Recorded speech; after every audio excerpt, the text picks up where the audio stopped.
lo que ha sido información y lo que viene siendo información oficial sobre el apagón histórico, el más grande registrado en la historia de España. Por un lado, las dos explicaciones o no explicaciones de Pedro Sánchez, dos intervenciones raras del presidente del gobierno español.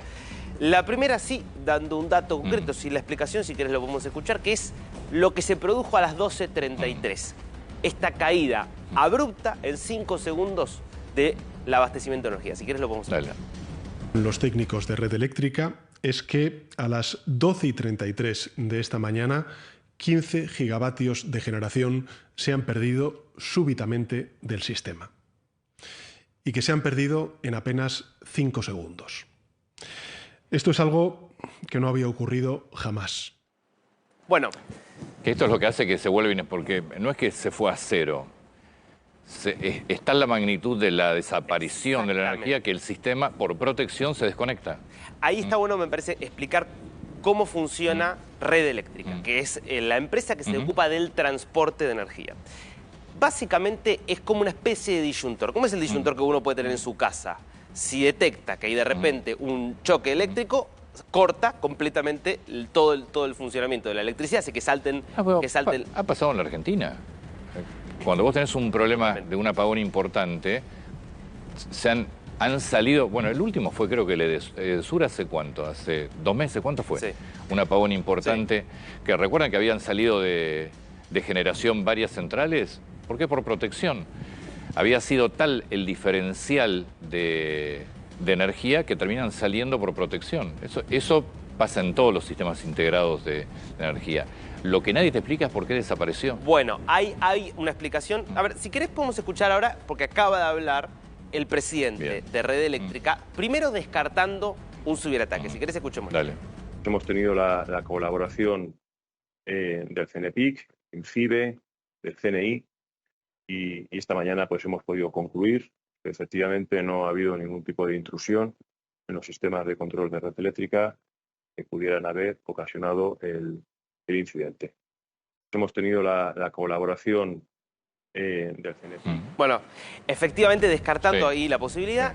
Y lo que también dijo en otro tramo de esta comparecencia, Prieto, que es el presidente de Red Eléctrica, es que justamente momentos antes de que se registrara esta caída masiva, un shock muy fuerte de producción de energía de entrada al sistema de energía solar, de origen solar.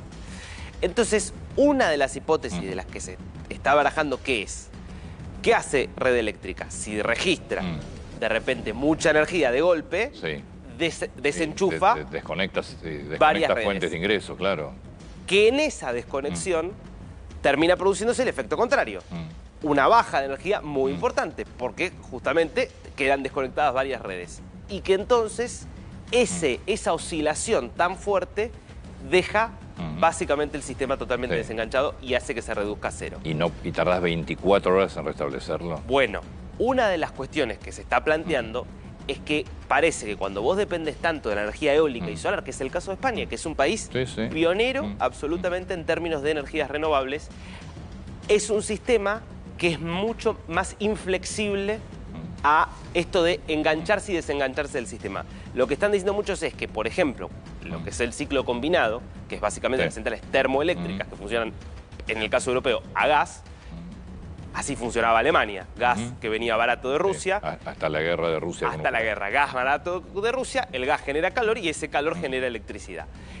Ese tipo de sistemas te permiten regular mucho mejor y con mucha más flexibilidad cómo aumentar o cómo disminuir la cantidad de energía. Aparentemente lo que se están dando cuenta, porque la verdad es que las energías renovables son nuevas como forma dominante de generación de energía, es que justamente vos tenés esta inflexibilidad que te puede hacer caer el sistema. Lo que van a tener que hacer ahora es diseñar un sistema de contingencia para que si te vuelven a pasar este tipo de situaciones, que van a volver a pasar... Ahora, ya había imágenes que recordaban a la pandemia, en algunos casos. Las imágenes de la gente escuchando la radio, hay imágenes en la calle de gente escuchando la radio analógica. Yo hablaba con gente en España que me contó... Es que ayer se volvió... Ayer se volvió un poco al mundo analógico por sobre lo digital. Totalmente. Mira esta imagen. No se puede... La gente reunida en la calle en torno a una radio. Insólito. Parece casi escena post-apocalíptica. No conseguían pilas, claro. Es un negocio que no venden más pilas. Es increíble, la gente reunida en torno a una radio. Como es el caso, por ejemplo, del Hospital La Paz. Hay noticias, ¿no, Óscar Plaza? Sí, hay noticias porque la UME, la Unidad Militar de posible porque va volviendo. Bueno, y otra cosa muy impresionante que me contaba gente en España es que están tan estimulados con la idea de que puede haber un ciberataque que la percepción de muchos es que era un ciberataque, porque el temor a que haya una ofensiva por parte de Rusia, básicamente, que fuera de versiones que se escucharon, es tan grande que muchos estaban convencidos de eso. Digo, recordemos que esto lo contamos acá un mes, la Unión Europea difundiendo este kit para emergencias. Sí. Lo que pasa es que hace una semana también se conoció que Repsol había alertado de una caída muy fuerte en la energía, que tampoco tenía explicación. No, igual a mí lo que me parece interesante como fenómeno, porque esto no deja de ser interesante como fenómeno social, es la falta de un procedimiento de emergencia. Es decir, nunca imaginaron, claro, es lo que vos decís, uno siempre imagina que la caída de energía tiene que ver con la generación, es decir, no generás lo que te demanda tu país. Cuba, Venezuela y en algún momento Argentina tuvo cerca de una situación así. Es todo lo contrario que pasa con España. España genera más de lo que consume. Casi el doble. Claro, entonces jamás se les podía haber ocurrido que podía pasar esto. Por eso tenés tanto video de gente del gobierno o gente afín al gobierno diciendo es imposible que haya un apagón en España. Claro. Es imposible que haya un apagón. Bueno, y después esta imagen, por ejemplo. Yo conté, mi hija la agarró en medio del tren, en un trayecto entre Madrid y Barcelona, y quedó varada en la nada. Y el tren estuvo 12 horas, entre 12 y 14 horas, quedaron varados en el tren. Renfe no se había enterado que había 2 trenes, entre otras cosas, con casi 500 pasajeros que no sabían dónde estaba. Habían llamado al 911, habían llegado al 911, porque incluso había una persona con una persona diabética que había entrado en crisis, con lo cual vino una ambulancia. No se había enterado Renfe. O sea, estas cosas, trenes, fíjense, las ventanas son selladas, pues los trenes, obviamente, con aire acondicionado. Para tener aire acondicionado. Todo está pensado para funcionar con electricidad. Claro, todo, absolutamente. Todo. Entonces, lograron abrir las puertas, pusieron una escalera y la gente salía a caminar un rato, pero todo descampado. Bueno, y pasó en otro tren que iba de León a Asturias, norte de España, en un túnel. Quedan 9 horas atrapados en el túnel. 9 horas. En una situación desesperante totalmente también. ¿Qué es lo que pensaban en un momento? Bueno, alguna máquina diésel para poder remolcarlos. Bueno, no había. Es increíble. No había. Lo que tenían diésel no tenía la potencia como para tirar el tren. Claro, es un país que está pensado para funcionar con electricidad, insisto, con un nivel de generación casi del doble del consumo. Entonces, ¿cómo se te puede ocurrir que puede pasar esto? Y no tuvieron respuesta.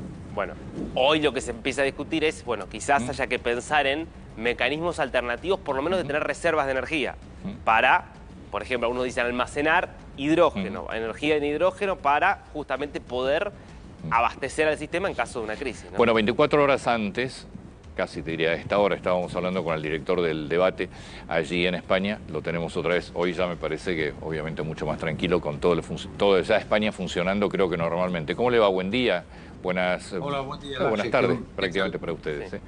Gracias de nuevo. ¿Ya está todo normalizado? Sí, prácticamente todo. Hay inevitablemente todavía algunos pequeños, consecuencias o daños colaterales que se van a ir arreglando, pero en líneas generales está el suministro restablecido totalmente.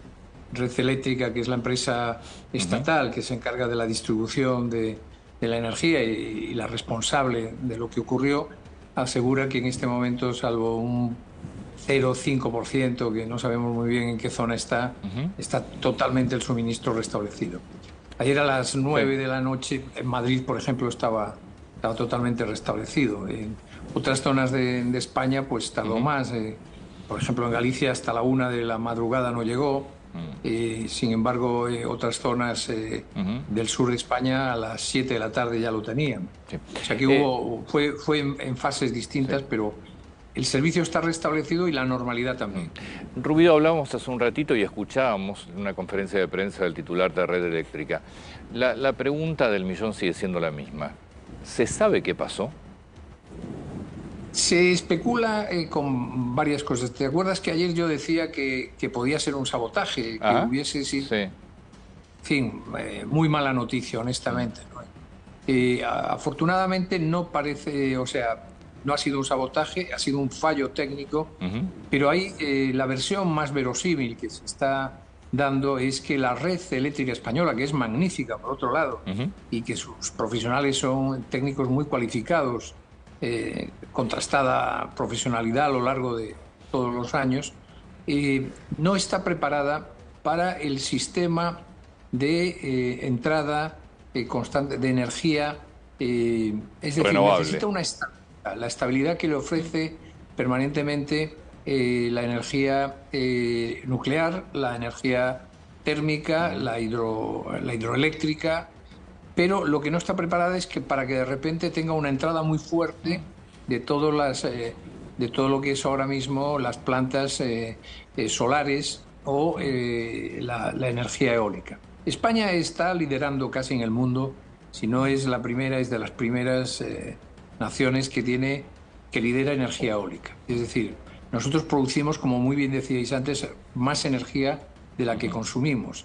Entonces, al parecer, esta es la explicación que a mí me han dado, el sistema no estaba preparado para estos desajustes, en el sentido de que entró mucha energía de golpe y eso sí que tuvo la obligación, o la necesidad, mejor dicho, de llevar el sistema a cero y resetearlo de nuevo, ponerlo de nuevo en marcha, y eso fue lo que llevó pues esas 9, 10, 11 horas, dependiendo de cada zona de la geografía española.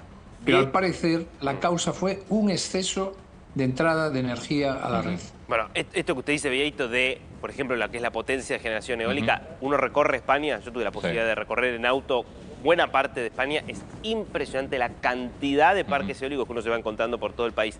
Ahora, más allá de esto que es la causa y que me parece que vamos empezando a conocer de a poquito, respecto de la respuesta del gobierno en términos de explicaciones y no explicaciones, en términos de la atención a aquellos que, por ejemplo, habían quedado varados en los trenes, en la atención a aquellos que habían quedado atrapados en situación, ¿qué balance se hace? Porque lo que uno pudo de alguna manera reconstruir es mucha gente muy disconforme respecto de que se sintió abandonada en muchos momentos. Sin duda alguna. Vamos a ver, estamos ante el gobierno más incompetente de la historia reciente de España. Lamento tenerlo que decir, se lo digo a ustedes, pero lo digo aquí en España. Yo acudiré a lo largo de la tarde-noche de hoy a 2 programas distintos en canales españoles y ayer tuve la oportunidad de decirlo también. Lo digo muchas veces. Este es el gobierno más incompetente, a pesar de ser el más numeroso, tiene 23 carteras. Muy casi tercermundista en cuanto a lo que es el esquema de un gobierno en los estándares europeos, ¿no? Efectivamente, el presidente del gobierno tardó 6 horas en dar una respuesta para no decir nada. Después quería pasarle la responsabilidad a los presidentes autonómicos, la mayoría del Partido Popular. A continuación, pues los servicios que dependen básicamente del gobierno central, como puede ser Renfe, AENA, etcétera, funcionaban mal inevitablemente, por otro lado, porque al no existir energía y al tener un sistema tan dependiente de la energía, todo el sistema, todo lo que supone digitalizar cualquier organización, cualquier organismo, cualquier servicio, a digitalizarlo y depender de la energía, ya se sabe que va a parar o que va a dejar de funcionar. Y efectivamente, yo creo que ayer lo que mejor estuvo fue la sociedad española, la ciudadanía. La ciudadanía española tuvo un comportamiento ejemplar, porque era para enfadarse y mucho con este gobierno. Pero son unos incompetentes. Sin ir más lejos, el apagón en realidad es culpa de las políticas que ha desarrollado la vicepresidenta de Transición Ecológica, Teresa Rivera, y que también tiene bastante responsabilidad en la Dana de Valencia, y que estamos ante pues este buenismo verde ecologista que no se ajusta a la racionalidad del desarrollo. y a la eficiencia del desarrollo. Entonces, tenemos un gran debate en España y en Europa, pero en España especialmente, y es cómo hacemos esa transición ecológica y, por otro lado, cómo vamos a despreciar, por ejemplo, la energía nuclear. España tiene energía nuclear, pero no mucha, no mucha. Francia tiene muchísima. Francia tiene una enorme estabilidad porque tiene muchas centrales nucleares. Pero España, la energía nuclear, están queriendo apagar definitivamente las centrales nucleares. Las centrales de carbón ya las cerraron. Tenemos un problema muy serio con la filosofía que es política y económica que se esconde detrás del movimiento verde, que supuestamente es para defender a la condición humana, pero que ya nos demostró ayer que va contra los propios intereses de los ciudadanos. Y si me permiten, de ayer hay varias lecciones que son sacar. Una, la necesidad del fuel. Dos, la necesidad del dinero en efectivo, que en Europa pretenden hacerlo desaparecer con el euro digital. Y en definitiva, recuperar todas las áreas de libertad que, bajo la apariencia de proteger a los ciudadanos, nos están coartando con políticas ecologistas, con una defensa de lo verde mal entendida, con un control de la libertad y de la intimidad del ciudadano, que, aunque les pueda parecer, está todo entroncado con lo que ayer ocurrió. Ayer simplemente fue una consecuencia de todas esas políticas que van contra la libertad general de la ciudadanía y que tiene en marcha aquí en España una extrema izquierda liderada, curiosamente, por un partido socialista. Lo de la reacción de la sociedad, que se vio en Atocha, por ejemplo, que la estación quedó llena de gente, incluso en algún momento hasta los propios funcionarios no estaban dejando entrar a gente que no tenía dónde ir. Hubo parte de la sociedad se acercaba a la estación incluso para ofrecerles sus propias casas, para que tuvieran por lo menos dónde descansar, dónde cargar los celulares. Estaban incomunicados. Realmente tuvo un desempeño en la sociedad enorme. Ahora, corríjame, yo creo que también en parte, porque nosotros en la Argentina de corte tenemos amplia experiencia. Mi hija, que estaba varada en un tren allí, me decía: es increíble la tranquilidad de la gente. Claro, acá estarían cortando todo, cortando calles, rutas. Acostumbrados a que nada funcione, protestamos Exacto. cuando las cosas no funcionan. Lo que yo no sé es si la gente en España no reaccionó porque tampoco sabían qué pasaba. Me parece que los agarró. Estaba tan fuera de radar un corte así, que yo creo que estaban de algún punto hasta en una especie de shock, sorpresa, ¿no? Sin duda, sin duda. Nadie esperaba un corte, aunque ahora, al parecer, vamos enterándonos de que había gente que decía que muchos expertos Repsol, sin ir más lejos, lo habían dicho la semana pasada, y también lo decía, en fin, gente de Iberdrola, que es la primera eléctrica de España, que podía haber un apagón. Pero, claro, lo veíamos tan imposible y después, efectivamente, tanto el propio Sánchez había dicho en el Senado que eso era el apocalipsis que vendía la derecha, pero que no habría posibilidades de un apagón, ¿no? Pero efectivamente yo creo que la gente no esperaba el apagón y sobre todo un apagón que es que nos cazó a todos, vamos, la inmensa mayoría pues no tiene ese efectivo. De repente yo aquí en el periódico veía que unos se pedían a otros euros porque decía, oye, que yo siempre pago con tarjeta, y de repente la gente necesitaba dinero en efectivo porque en una frutería, en un supermercado, pues no te vendían, no te despachaban si no pagabas en efectivo. Porque además no tenían cómo funcionar las cajas para las registradoras. Así es. De todos modos, si esto hubiera ocurrido con un gobierno del Partido Popular, Laje, ya tendría yo mis dudas si no habría manifestaciones. Se dio dos circunstancias interesantes. Una, que todo esto es responsabilidad del gobierno central, es una empresa pública y en régimen de monopolio, Red Eléctrica, que es de la SEPI, la Sociedad Española de Participaciones Industriales, que es el antiguo INI del franquismo, el Instituto Nacional de Industria. Que ahora se llama lo conocemos SEPI. en la Argentina, pues fue accionista de privatizaciones aquí, en la SEPI. Exactamente. Sí. Y por otro lado, ningún presidente autonómico, que la mayoría son ahora mismo del Partido Popular, pues tenía ninguna competencia, con lo cual el señor Sánchez no tenía capacidad de echarle la culpa a ningún presidente autonómico como hizo en el COVID o como hizo en la DANA. Es cierto, ¿no? que la hipótesis del ciberataque también hacía difícil reaccionar reclamando, porque la gente creyó que por ahí estaba siendo víctima de un ataque externo, entonces tampoco... Me parece que esa hipótesis le sirvió al gobierno de alguna manera para tener calmada a la gente, ¿no? Sí, sí, sin duda, ¿eh? Vamos a ver, yo creo que... yo ayer os lo decía, como eran las primeras horas cuando hablamos, y la duda estaba en si esto podía ser un ciberataque o un sabotaje, y algo, porque además con la psicosis que hay ahora mismo en Europa del rearme, el mensaje que Trump y su propio vicepresidente trasladaron a Europa a lo largo del mes de enero y de febrero, diciendo que ármense ustedes y háganle ustedes frente al enemigo, y el enemigo es Rusia, y toda un poco la locura dialéctica que en esta materia hay ahora mismo en los países europeos, pues alguien podía pensar, pues, o incluso la significación excesiva que el gobierno de Sánchez tiene contra el gobierno de Israel, contra las políticas de Netanyahu, hasta el punto de que Sánchez ha querido liderar internacionalmente el reconocimiento del Estado palestino, ¿no?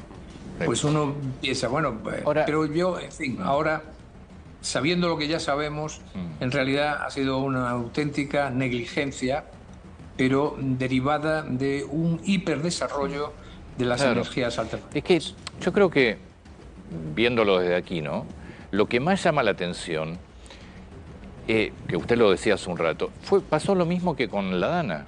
No hubo reacción oficial. Sí, totalmente. Es decir, hubo una desprotección a los ciudadanos que fue bastante manifiesta. No reaccionaron los sistemas de emergencia. Se tiran la pelota, gobierno nacional y autonómicos, y los ciudadanos quedan en el medio. Pero no hubo, porque es interesante además desde lo tecnológico lo que pasó en España, insisto, que casi duplica lo que genera de lo que consume un apagón de esta magnitud. Ahora, lo que sí se nota, y se notó en la DANA, es que no tienen sistemas de emergencia, no hay respuesta. Claro. Bueno, vamos a ver, protocolos los hay. Yo recuerdo que con el COVID había una ley de sanidad para las emergencias sanitarias, y había un protocolo, y había que conformar un gabinete de sabios y de expertos para poder atender a...